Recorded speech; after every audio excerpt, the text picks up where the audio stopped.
Jazakallah kepada Ustadz Ferry Kustanto. Dari beliau kita mendengarkan bahwasanya ternyata kedoliman itu tidak hanya terjadi di tanah Rempang, terjadi juga di Sulawesi. Tidak menutup kemungkinan di seluruh Indonesia telah terjadi kedoliman, perampasan tanah, penggusuran dan sebagainya. Kalau masyarakat tetap diam tidak melawan, maka tidak menutup kemungkinan kita juga semua bisa digusur. Takbir. Oleh karena itulah tepat sekali kita sebagai umat Islam, semangatnya adalah semangat Islam, semangat akidah Islam untuk membela saudara-saudara kita yang terdolimi agar tidak terjadi menyeleweng kemana-mana. Cukuplah Rempang menjadi terakhir kalinya perjuangan membela tanah kelahiran. Semoga tidak terjadi di mana-mana. Takbir.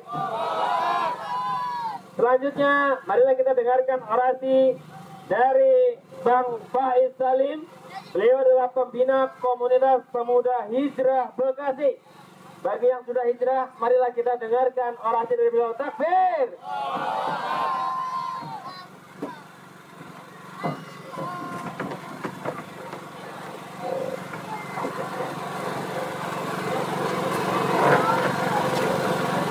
Bismillahirrahmanirrahim. Assalamualaikum warahmatullahi wabarakatuh. Waalaikumsalam warahmatullahi wabarakatuh. Alhamdulillahirabbil alamin. Assalatu wassalamu ala asrofil anbiya'i wal mursalin Sayyidina Muhammadin wa ala alihi wa sahbihi ajmain. Masih semangat? Yang ujung masih semangat? Kibarkan lima rayanya. Takbir. Bapak, Ibu, saudara-saudara sekalian, kembali kita tegaskan kehadiran kita pada hari ini adalah bentuk rasa empati kita, adalah bentuk solidaritas kita kepada saudara-saudara kita yang ada di Rempang, yang tengah mengalami tindakan-tindakan zalim dari penguasa. Untuk hadir di sini sebenarnya tidak diperlukan alasan yang banyak. Cukup menjadi manusia dan punya hati nurani, maka harusnya kita punya kepedulian itu. Jika di antara kita hari ini tidak punya kepedulian kepada nasib saudara-saudara kita, maka ada kemungkinan kalau bukan manusia, ya dia tidak punya hati nurani. Saudara-saudara sekalian, mungkin ada orang-orang sekitar kita yang mencibir aksi kita, yang mengatakan ini sebuah tindakan yang sia-sia, nggak ada kerjaan. Tapi yakinlah di sisi Allah ini tidak ada yang sia-sia. Kita tunjukkan pada Allah bahwa kita punya kepedulian pada saudara kita. Kita punya alasan, setidaknya ada 3 alasan untuk hadir ke sini. Yang pertama, Allah SWT dan Rasulnya menyuruh kita untuk menolong orang-orang zalim dan yang dizalimi. Unsur akhaka zaliman au mazluman.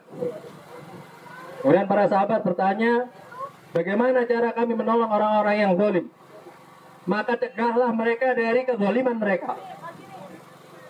Maka kehadiran kita di sini sebenarnya adalah bentuk pertolongan kita kepada orang-orang zalim itu. Kita ingin sadarkan mereka bahwa para penguasa itu diangkat untuk menjadi penguasa, bukan untuk menjadi tuan atas budak. Mereka diangkat jadi penguasa untuk menjadi pelayan rakyatnya. Kalau tidak mau jadi pelayan, ya jadi rakyat saja. Maka mestinya seorang pemimpin harus melindungi yang lemah dari yang kuat, melindungi yang lemah dari keserakahan, termasuk di sini keserakahan dari para oligarki.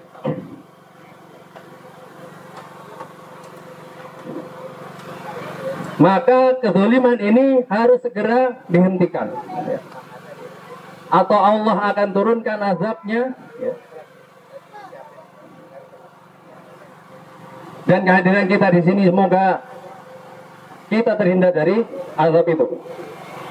Yang kedua,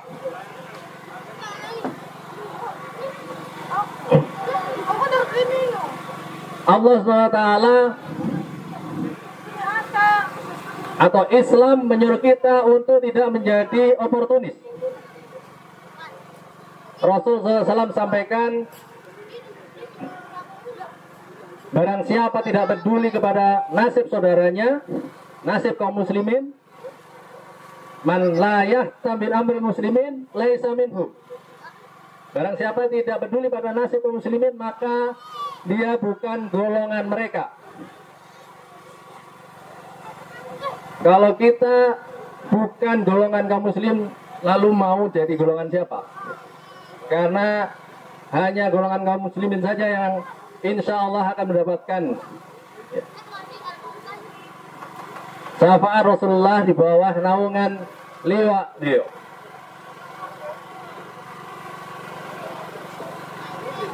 Bapak Ibu sekalian, kita kaum muslimin ini adalah satu tubuh. Kita bersaudara.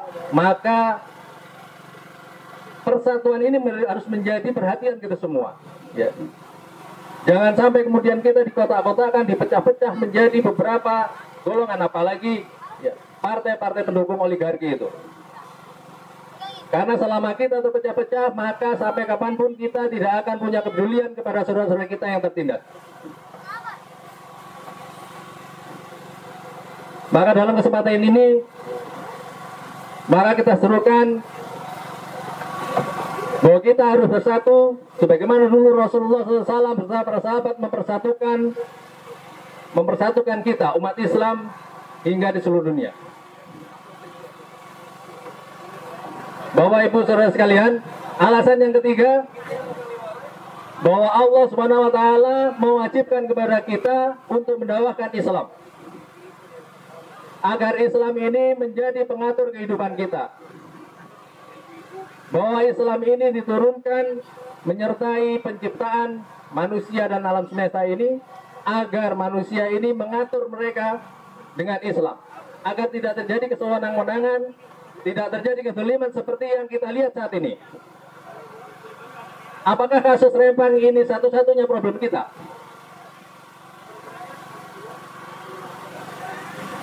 Apakah kasus saudara-saudara di Rempang ini satu-satunya problem umat Islam? Masih banyak problem umat Islam di berbagai aspek kehidupan kita yang sampai saat ini ya, kita seolah-olah bingung harus dari mana ini menyelesaikan problem-problem ini. Problem satu belum selesai, problem yang lain muncul. Maka solusinya adalah bagaimana yang diberitakan Allah Subhanahu wa taala, pencipta alam semesta, pencipta kita, pencipta manusia, bahwa kita harus tunduk, berserah diri, diatur oleh Islam, diatur oleh syariat Islam. Sehingga maka mestinya kita seluruh umat Islam ini menyatukan potensi untuk duduk bersama, untuk membicarakan problem kita ini, solusi kita ini, sehingga insya Allah ke depan kita akan bersatu bersama-sama untuk tunduk dan menerapkan syariat Allah, sehingga mudah-mudahan negeri ini menjadi negeri yang baratun, negeri-negeri yang diberkahi Allah, ya. Negeri-negeri yang seperti dijanjikan Allah SWT di akhir zaman. Baik saudara-saudara sekalian, mungkin hanya itu yang bisa saya sampaikan. Tapi insyaallah ini bukan yang terakhir, karena perjuangan kita tidak akan pernah berhenti sampai kemudian syariat Allah tegak di bumi ini. Assalamualaikum warahmatullahi wabarakatuh. Waalaikumsalam warahmatullahi wabarakatuh.